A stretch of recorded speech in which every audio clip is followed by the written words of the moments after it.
waan kana jechuun inni maanta siyaasa keessatti namni keenya hedduun hubachuu hin dandeenye. Dirooniidhaan abiyyiin isa barbaadu ture. Geetaachoon arrabaan mul'uu godhaa ture. Kun barkoo miidiyaadha. Barkoo miidiyaan miidiyaa keessan. Miidiyaa keessan jabeeffachuun dirqama keessani.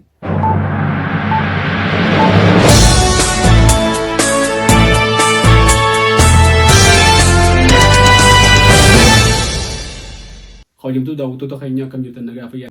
Barkoo miidiyaan akkuma kanaan dura gartee si dhiyeessaa ture.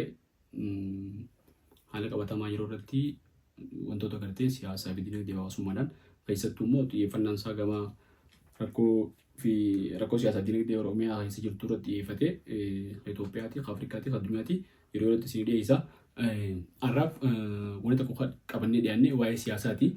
Siyaasa kana hiikkaan isii hedduu walxaxaadha. Isummaanuu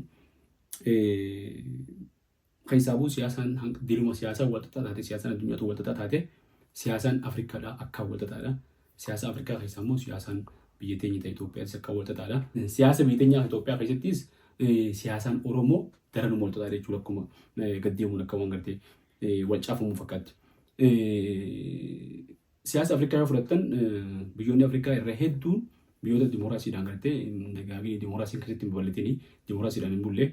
Fakkeenyaaf yoo fudhattan amma biyyootuma dhiyeenya kana filannoo godhu jiranii biyya akka gartee Ugaandaa yoo fudhattan Museveniin gartee eeguma biyyi tun kolonii jalaa bilisoomtee isuma bulchuu jira. Musevenii aangoo walakisuudhaaf ammallee totorree gartee akka nama wanta deema garuu immoo aangoo walakisuudhaaf fedhii takka illee hin qabu. Kaameroo yoo fudhattan nama amata waggaa 92ti.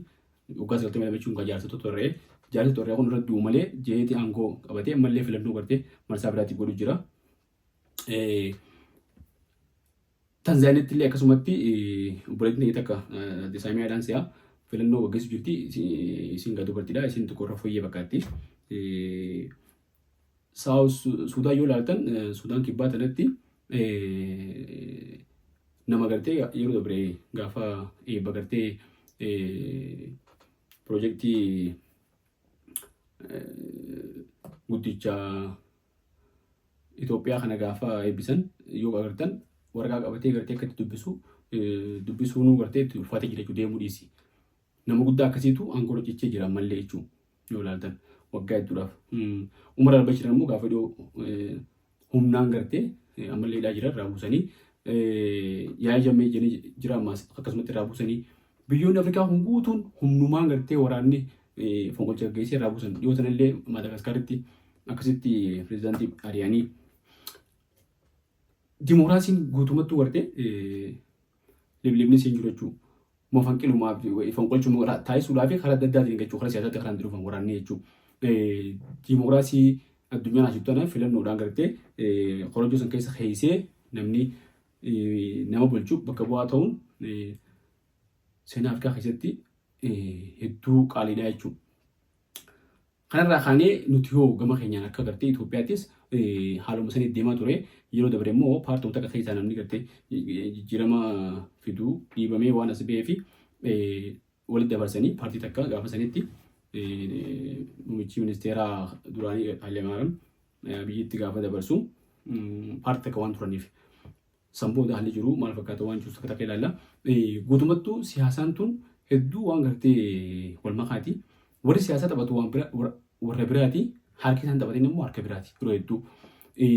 Ammoo ibiddi gartee siyaasaa kan isaan bobeessan kun qoraan tahee hashidamu ilmaan hiyyeessaatii fi warra gartee qulqulluu gartee siyaasaa tana akka amantiitti itti amanii jala deemu. Warra sanii jechuun warri ibidda qoraan gartee ibidda siyaasaa ta'u. Warri immoo siyaasaa irratti irra haatee irra bilcheeffatu warra gartee harka namaatiin ibidda san qabatu jechuudha. Kana waa malee hin kaafne waa'ee gartee obboleettiin teenya kitaaba namalee jiru kana kitaaba numalee jiru seenaa jinjimoo barreessite. Isinis akkuma dargaggeessa Oromoo tokkotti qabsoo Oromoo keessatti qooda fudhattee jirti. Waggoota dabran kana hedduu kitaaba kana dhiyeenyi torban dabra kana keessa eebbisiifte. Kitaaba isii kana keessatti wanti tuutee jira. Diinni Oromootis diinni Oromoo Oromummaa jettee kaafte. Diinni Oromoo Oromummaa furmaanii gartee rakkoo Oromooleen Oromoo jettee kaafte. Maaliif kun ta'a jettee gartee BBC wajjin turtii taasiftee jira. Kitaaba asitti waan barreessitee jira. yeroo hedduu Oromoon akka walii galtuuf yaalaa turre paartiin Oromoo kun akka walii dhufaniif. Jalqaba irratti kaayyoon ifa taate kan paartiin Oromoo tokko qabattee uummata Oromoo kana ni baafti jettu kaayyoon maali akka sabaatti kaayyoon qabannee deemnu. Gaafiin Oromoo maali deebuu qabu akka gartee nama biyya takka keessa jiraatutti biyya sana irratti kaayyoon Oromoodha maali waan jiru. Paartiileen akka KFO fi ABO'dhaa walitti dhufanii akka wal mormanii yaada isaanii keessaa habbitan magaalaa dhiyeeffataniif yeroo hedduu yaalaa turreetti milkooyineetti wanni sunis hungaanutis wooma harkaa turre jechuun keenyaa'u. Kaayyoon paartiin nama ABO eega dhaabbatee waggaa 50 wayii waggaa 50 wayii kanarratti addunyaan jijjiirama hedduu tokko dhufe waggaa 50 keessatti. Cinaa jaarraati jechuudha. Cinaa jaarraa kana keessatti walakkaa jaarraa keessatti jijjiirama hedduu dhufe. Jijjiirama dhufaa keessatti imaammanni siyaasaa kan ABO'n gaafas qabatee ka'ee fi hamma tokkummaa jijjiirama waan jiru ni beeku. Kan jiru si jechuudha. Maaliif haalli jiru hayyoo ganamaa jedhanii hayyoo ganamaa Oromiyaan gartee wala boomtee fi Oromiyaa gartee wala boomte jaaruudha. Hayyoon ganamaa eega jedhan namni gartee deebi'ee waan san question godhan jiru. Yoo question gootellee waan san gaafachuun waan biraa si fidee jechuufiifu. Gama gartee namoota amma siyaasaa keessa jiranii hedduullee haaftee siyaasni keenya kun akkanarraa ammayyaa'uu qaba. Namni dhumuu qabu. Namni gartee gama adda addaatiin wal fixuu qabu. Sabaa sablammoonni Itoophiyaa keessa jiran namalee jedhanii yoo nuti bulchine malee biituu nagaan harkattu yoo nuti aangoo qabanne malee jedhanii dorgommii godhanii jira. Wanni sun dhaabbachuu qabdi. Oromoo keessattis harka namaatiin dhibitte qabachuu dhaabbachuu qabdi jette. Namoonni gartee ni qabsoo hin ajaan ifi dura bahanii wareegama kafaluu qaban malee nama biraa gartee dura baasanii ifi duuba ta'anii wanta godhuu qabanii jette. Hongaa waan gartee warri siyaasaa kan xiinxalu kun gartee akka nama nagaatti gudaaltu wooma gartee sila ta'uu qabu jettee yaaddu.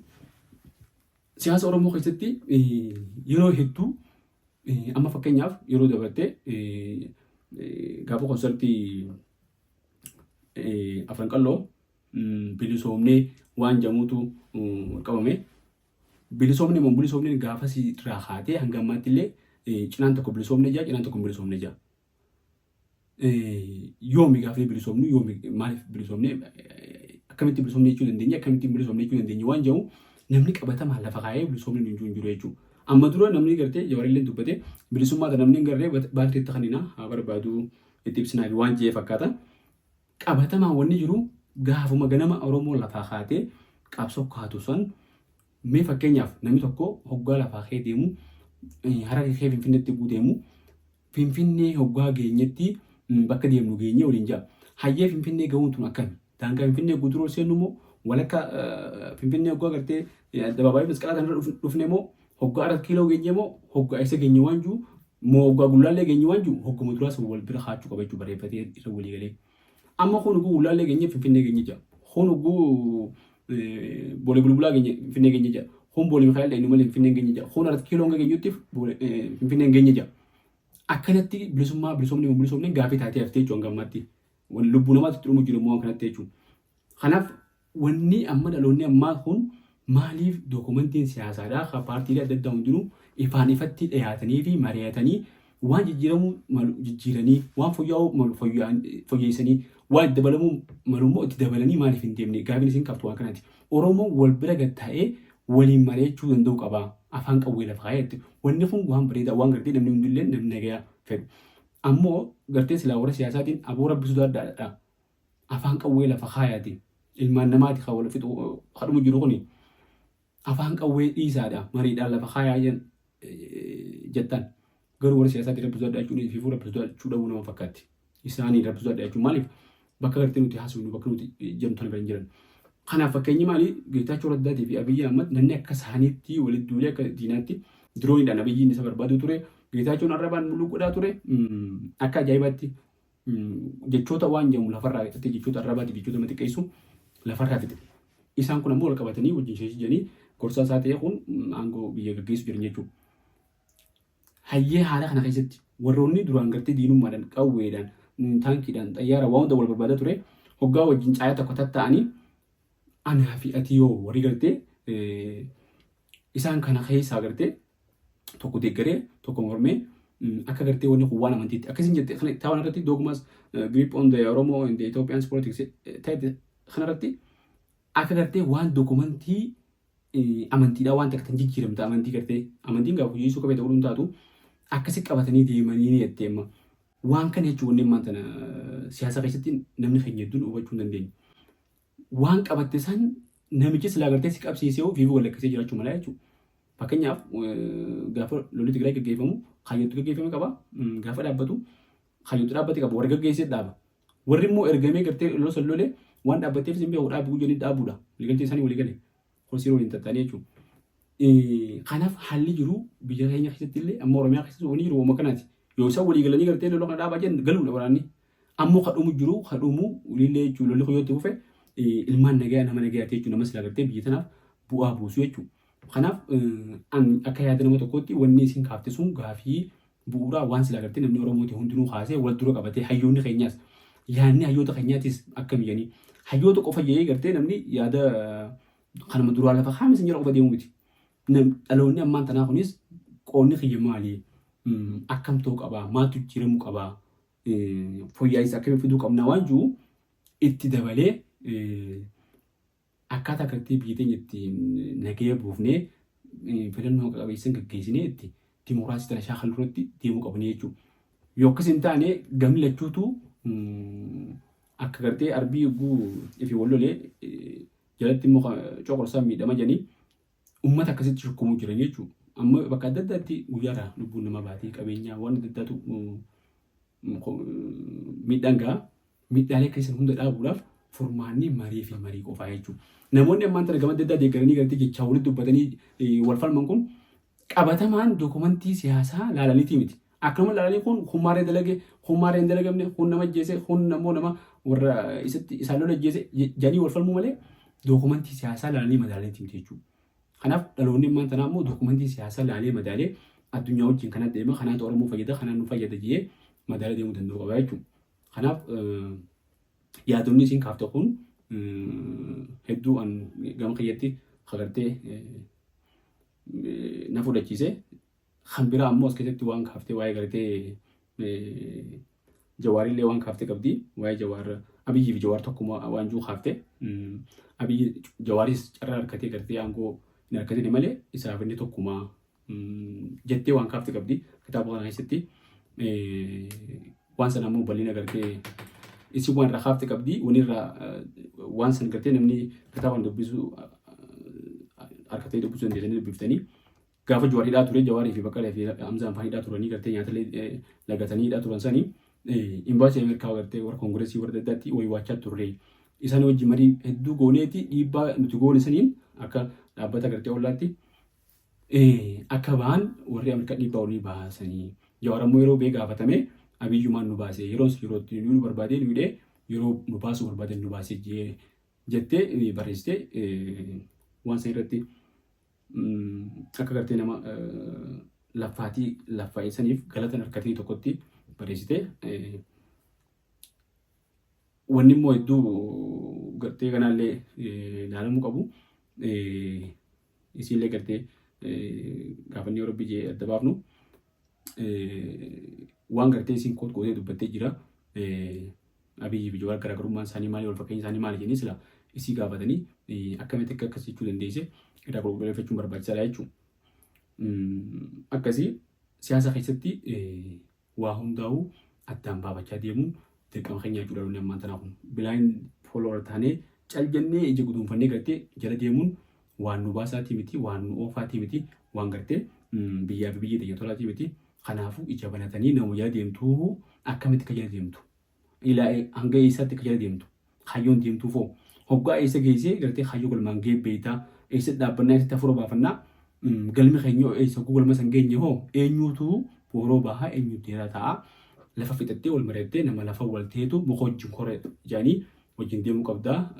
Kanaaf har'aa asumatti isirraa gabaabsaa hedduu galatooma. Kun Barkoo Miidiyaa. Kun Barkoo Miidiyaa. Assalaamu alaikum wa rahmatullahi wa barakaatu. Barkoo Miidiyaa miidiyaa keessanii. Miidiyaan kun miidiyaa keessan. Miidiyaa kana jajjabeessuun dirqama keessan. Miidiyaa keessa jabeeffachuun ammoo dirqama keessanii. Miidiyaa kana jajjabeessaa. Miidiyaa kana maaliin jabeessin akka hin jenne YouTube chaanaala keenya kana subscribe, share, copy link, repost godhuudhaan hordoftoonni keenya akka heddummaatee ergaan keenya namoota hedduu bira gahee dhaamsi keenya bakka hedduu akka ga'u Instagram keenya, TikTok keenya. Gama Facebookaatiinis nu hordoftanii kooppilikii gootanii laayikii fi sheerii nutti roobsitanii folloo gootanii kooppilikii gootanii sheer gootanii waliif ergitanii waan biraata akkasiirraan eeggatu. Like nu godhaa, share nu godhaa, repost nu godhaa. Waan isinirraa eeggamu godhuudhaan nu cinaa dhaabbadhaa. Nu hordoftanii ittiin qaanooytanii nu hordofaa ittiin salphattanii dhaamsiisni argattan waan faayidaa qabu dargaggoota keenya fayyada bohaartii osoo bohaaraa waa barattanii waa barachaatti bohaartanii. Barko Media subscribe, share, like nu godhaa, repost nu godhaa. Nu cinaa dhaabbadhaa. Galatooma. Galatooma. Kun Barko Miidiyaadha. Barko Miidiyaan miidiyaa keessan jabeeffachuun dirqama keessani.